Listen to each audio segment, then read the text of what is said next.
Welcome students. মাধ্যমিকের second চ্যাপ্টারের শেষ অংশটা তোমাদেরকে আজকে পড়াবো। ধর্ম সংস্কারের প্রথম অংশটা তোমরা আগের ভিডিওতে দেখেছো। আজকে শেষ অংশ। কার কার কথা পড়বো আমরা?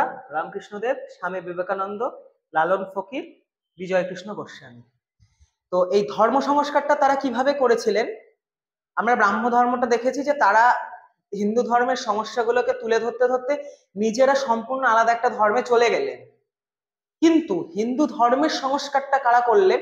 তাদের মধ্যে সর্বপ্রথম নাম আসবে রামকৃষ্ণ। রামকৃষ্ণদেবকে তোমরা সকলে চেনো। দক্ষিণেশ্বরের মন্দির আর রামকৃষ্ণদেবের মধ্যে কোনো তফাৎ নেই। রানী রাসমণি যখন দক্ষিণেশ্বরের মন্দির প্রতিষ্ঠা করছেন, তখন সেই মন্দিরের প্রধান পুরোহিত কাকে করা যাবে? তো এই মা কালীর চিন্তায় একেবারে সেই মানে পাগল যাকে বলে, সেই সময়কার বলতে গেলে পাগল গদাধরকেই তারা নিয়ে আসেন এবং সেখানেই সে থাকতো, মায়ের চরণের তলায় বসে সেখানেই পুজো করতো এবং মাকে তিনি কখনো স্ত্রী, কখনো মেয়ে, কখনো মা এই রূপে দেখতেন এবং সেই জন্যই তিনি মানে সেই মায়ের মধ্যেই মিশে গেছিলেন এবং সেখান থেকেই তিনি কি পেলেন যে হিন্দু সমাজ আসলে একটা মানে মিথ্যাচারে ভরে গেছে এবং তিনি সেখানে দাঁড়িয়ে খালি বলতে থাকলেন যে এখানকার সকলেই আমার ধর্মে আমার মায়ের সন্তান। তিনি কিন্তু প্রথাগত শিক্ষায় শিক্ষিত ছিলেন না, তিনি বলতে গেলে অক্ষর জ্ঞান প্রায় তার ছিল না, কিন্তু তিনি সেই মানে হিন্দু শাস্ত্র থেকে বা নিজের আধ্যাত্মিক চেতনায় তিনি যে শিক্ষা লাভ করেছিলেন, আমরা বহু বহু দামি দামি বই পড়েও বা অনেক বড় বড় লেখকের বই পড়েও সেই জ্ঞান পাবো না। তার কথায় যে তিনি যখন বলছেন যত মত তত পথ, এরকম একটা কথা একজন নিরক্ষরের কাছ থেকে সেই সময়কার দিনে পাওয়া অসম্ভব।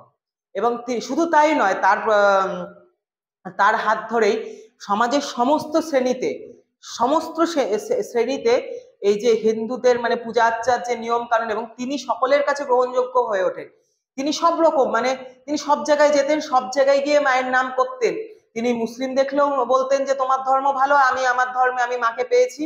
আবার তিনি হিন্দু ধর্মে যাদেরকে নিচু চোখে দেখা হতো তাদেরকেও সেভাবে জড়িয়ে ধরতেন, আবার ব্রিটিশদেরকেও জড়িয়ে ধরতেন। তাই তিনি প্রাসঙ্গিকতা পেতে থাকেন। তিনি কিন্তু বিলীন হয়ে গেছিলেন একেবারে সেই আধ্যাত্মিক চেতনায়। এবং তার যে সমস্ত আমরা শিষ্য বলি তার মধ্যে তো স্বামী বিবেকানন্দ প্রধান। এছাড়াও নটি বিনোদিনী এবং গিরিশচন্দ্র ঘোষের মতো নাট্য ব্যক্তিত্বরা, যে সময় নাট্য ব্যক্তিত্বদেরকে সমাজ নিতই না, মানে মেনেই নিত না, তারা পর্যন্ত তার শিষ্যত্ব গ্রহণ করেছিলেন এবং নটি বিনোদিনীর নাটক দেখে, মানে গিরিশ ঘোষের লেখা এবং নটি বিনোদিনী নাটকে নটি বিনোদিনীর যে শ্রী চৈতন্য দেবের ভূমিকায় অভিনয়, সেটা দেখে তিনি তার ভাব এসে গেছিল, মানে কি বলে ভাব সমাধি দেখা দিয়েছিল। তো সেইভাবেই রামকৃষ্ণদেব তার বলতে গেলে তোমাদের কথা সেই তার যে ব্যাটনটা সেটা তুলে দিয়েছিলেন স্বামী বিবেকানন্দের হাতে। এই হিন্দু ধর্ম সংস্কারে সব থেকে গুরুত্বপূর্ণ নাম হচ্ছে স্বামী বিবেকানন্দ। তোমরা ছোটবেলা থেকে স্বামী বিবেকানন্দ সম্পর্কে বহু কিছু পড়েছো, বহু মানে তার লেখা তোমরা পড়েছো। স্বামী বিবেকানন্দ কিন্তু প্রথম জীবনে অত্যন্ত মানে সেই কি বলবো মানে বখাটে ছেলে টাইপের ছিলেন। মানে তিনি সেই সময় মানে যেখানে সেখানে যেতেন, রেস্তোরাঁয় খেতেন। সেই সময়কার কিন্তু নিয়ম অনুযায়ী মানে হিন্দুরা কিন্তু রেস্তোরাঁয় খেতে যেতেন না। রেস্তোরাঁটা মূলত খ্রিস্টানরা বা তোমার যারা ব্রিটিশ ছিল তাদের জন্য, কিন্তু বিবেকানন্দ যেতেন, বিবেকানন্দ মাঠে ফুটবল খেলতেন, মানে সব রকম মানে একদম খুব আধুনিক চিন্তা ভাবনায় বেঁচে চলছিলেন। পোস্ট মডার্নাইজেশনে তিনি বিলং করতেন এবং তার মস্তিষ্ক অত্যন্ত মানে ক্ষুরোধার ছিল। তিনি একটা বই মানে অত্যন্ত দ্রুততার সাথে পড়তে পারতেন এবং তিনি সেটা মুখস্থ করে ফেলতে পারতেন। ঠিক আছে, তো সেই ব্যক্তি যখন শ্রীরামকৃষ্ণের সান্নিধ্যে আসলেন, তিনি বদলে গেলেন। তিনি সন্ন্যাস গ্রহণ করলেন, সমাজ ত্যাগ করে দিলেন।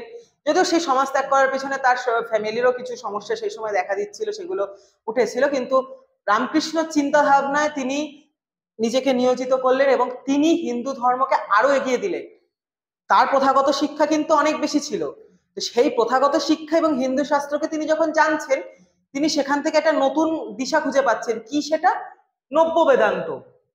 তার ভাবনা চিন্তা কি ছিল যে ওই শুধুমাত্র ঠাকুর করে হবে না, হিন্দু শাস্ত্রকে বাঁচাতে গেলে যেমন হিন্দুদের ইতিহাস জানতে হবে, তেমন সেই ইতিহাসের প্রাসঙ্গিকতা বর্তমানে রাখতে হবে।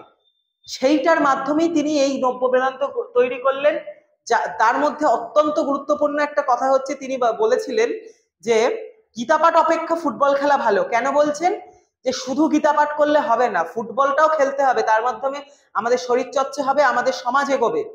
ফুটবলটা এখানে মেটাফোর, গীতা পাঠটাও মেটাফোর। তিনি কি বলতে যাচ্ছেন? সব ঠাকুরের ভরসায় না, নিজে পরিশ্রম করলে তবেই তুমি শান্তি পাবে। অপরদিকে তিনি এই কথাও বলছেন যে মুচি ম্যাথর নিজ আমার রক্ত আমার ভাই, অর্থাৎ তিনি সবাইকে নিজের মানে কাছে নিয়ে নিচ্ছেন। তার কি কি গুরুত্বপূর্ণ? তিনি তো নব্য বেদান্ত প্রতিষ্ঠা করলেন এবং 1893 খ্রিস্টাব্দে, খুব গুরুত্বপূর্ণ শর্ট কোশ্চেন আসার চান্স 90%, 1893 খ্রিস্টাব্দে শিকাগোতে তিনি সেপ্টেম্বর মাসে শিকাগোকে ধর্ম সম্মেলনে গেলেন এবং প্রথমবার পৃথিবীর সামনে হিন্দু ধর্মকে রিপ্রেজেন্ট করলেন। মানে এর আগে কেউ করেনি। সেখান থেকে বহু, মানে এখনকার দিনে ইসকনের অনেক তোমার বিদেশিরা হিন্দু ধর্মে দীক্ষিত হচ্ছেন। বিবেকানন্দ কিন্তু প্রথমেই শিকাগোতে ধর্মসভার মাধ্যমে ব্রিটিশ মানে বিদেশিদের মধ্যে এই হিন্দু ধর্মটাকে ছড়িয়ে দিয়েছিলেন। ঠিক আছে, বিবেকানন্দ বেশি দিন বাঁচেননি, 1863 থেকে 1902, তোমরা জানো 39 বছরের জীবন। কিন্তু এই 39 বছরের জীবনেই তিনি যা যা লিখেছেন করেছেন, এই রামকৃষ্ণদেব এবং রামকৃষ্ণদেবের কথামৃত এবং স্বামী বিবেকানন্দের রচনাগুলো তোমরা এখন মানে মাধ্যমিকের পরে পড়ে দেখো, মানে নিজের জীবনটাকে বদলে ফেলতে পারবে। মানে নিজেদের কি করা উচিত কি না করা উচিত তোমাদের আর তখন কারোর কাছে জানতে হবে না, কাউকে দেখতে হবে না। ঠিক আছে, তো এরপর আসবো লালন ফকির। এনার নামটা আমরা ঠিক মতো ভাবে বলতে পারি না, তার কারণ ইনি পুরোপুরি ঊনবিংশ শতকের নন, আবার পুরোপুরি অষ্টাদশ শতকেরও নন। এনাকে নিয়ে অনেক কিছু মানে তোমার অনেক কিছু অজানাই রয়েছে। মানুষে বলেন তিনি 116 বছর বেঁচে ছিলেন, হিসেবটা তাই দাঁড়াচ্ছে 114 বছর, অনেকে বলেন 116 বছর তিনি বেঁচে ছিলেন, কিন্তু এটা ঠিক জানা নেই।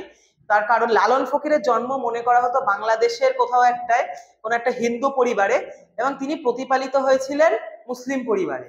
ঠিক আছে, তো তিনি তার একেবারে জন্মে মুহূর্ত থেকেই সে ধর্ম কি সে গুবলেট হয়ে গেছিল তার। তো তিনি কি করতেন? তিনি বারবার তার কথায় লিখেছেন যে আমি মানুষ, আমার জীবনটা মানব ধর্মে, আমি হিন্দুও না মুসলিমও না। তিনি মুসলিম মানে সুফি এবং লোকসঙ্গীতের মাধ্যমে তিনি কিছু খুব সহজ সহজ গান লেখেন, কিন্তু কত গুরুত্বপূর্ণ কথা, এমন মানব জনম আর কি হবে, মন যা করো তরাই এই ভাবে। মানে মানব যে একদম একটা মানে সাধারণ গ্রামের মানুষ লিখছেন যে এই মানব জন্মের আর কি আছে, মন যা চাইছে সেটাই করো, এরকম একটা কথা তিনি লিখে দিচ্ছেন। তার গানে বা তার লেখার মাধ্যমে অনুপ্রাণিত হয়ে পরবর্তীকালে রবীন্দ্রনাথ ঠাকুর আর কাজী নজরুল ইসলামের মতো কবিরা বা গীতিকাররা গান কবিতা লিখেছেন। বহু গানের মানে তাদের বহু গানে লালন যে গীতির রেফারেন্স সেটা পাওয়া যায়। ঠিক আছে, তো লালন ফকির মূলত সুফি গানগুলো তৈরি করার পেছনে ছিলেন এবং তাছাড়াও বিভিন্ন লোকসঙ্গীত, ফোক, বাউল গান তিনি রচনা করেছেন।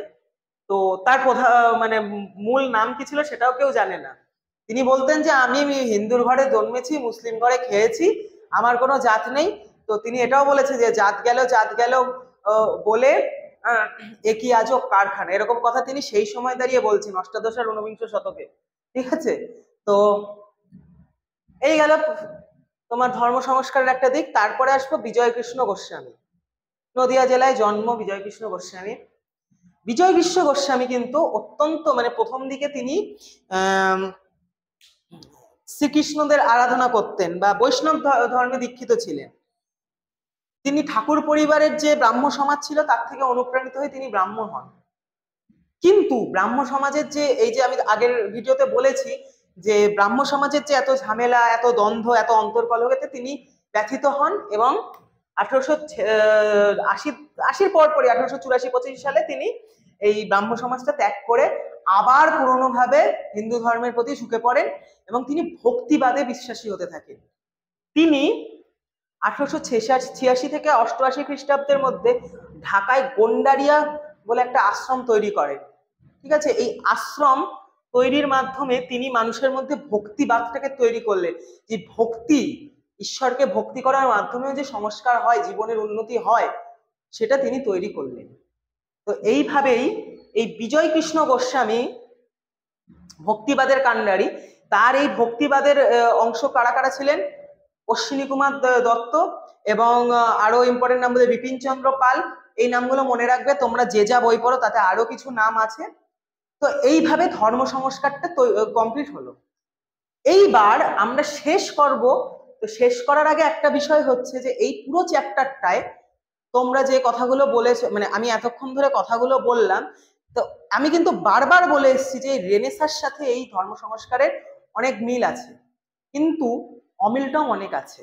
কি কি? যে হিন্দু সমাজ, মূলত হিন্দু সমাজই কিন্তু এই যে ভারতের সংস্কার বা বাঙালি সংস্কারের আওতায় এসেছিল, শুধুমাত্র বাঙালিরাই এসছিলেন, এবং হিন্দু ধর্মেরও শুধুমাত্র উচ্চ শ্রেণীরাই বলতে গেলে এর মধ্যে এসছে। কিছু কিছু ক্ষেত্রে নিম্ন শ্রেণীতেও ঢুকেছিল, কিন্তু বেশিরভাগটাই উচ্চ শ্রেণীতে ছিল। সেটা শিক্ষা সংস্কার হোক, ধর্ম সংস্কার হোক, সমাজ সংস্কার হোক, যেটাই আমরা বলি না কেন। রেনেসা ইউরোপকে সম্পূর্ণ বদলে দেয়। মধ্যযুগীয় যে মানে মধ্য এশীয় যে হচ্ছে শক্তিদের, মানে এত শক্তি ছিল, তারা তারা গিয়ে ইউরোপ দখল করে আসতো, ইউরোপ ধ্বংস করে দিয়ে আসতো, সেইটা বদলে গেল রেনেসার মাধ্যমে। শিক্ষা, দর্শন, শিল্প সবকিছুতে ইউরোপরা এগিয়ে গেল। বাঙালিরাও এগিয়েছেন, সেইগুলোকে ধরে ধরে পরবর্তীকালে এগিয়েছেন, কিন্তু রেনেসার মতো কখনোই অতটা বড় হয়নি। তাই আমরা এই অষ্টাদশ এবং ঊনবিংশ শতককে বাংলার রেনেসার যুগ বা নব্য সংস্কার যুগ বললেও সম্পূর্ণভাবে রেনেসার সাথে সেটাকে তুলনা করা চলে না। আজকের ভিডিও এই অবধি। তোমরা যদি কোনো অসুবিধার সম্মুখীন হও আমাকে বলবে, কোনো প্রশ্ন থাকলে আমাকে কমেন্ট করবে, আমি সেগুলোর উত্তর ভিডিওর মাধ্যমে হোক বা রিপ্লাইয়ের মাধ্যমে হোক তোমাদের দেওয়ার চেষ্টা করব। ভালো থেকো, থ্যাংক ইউ।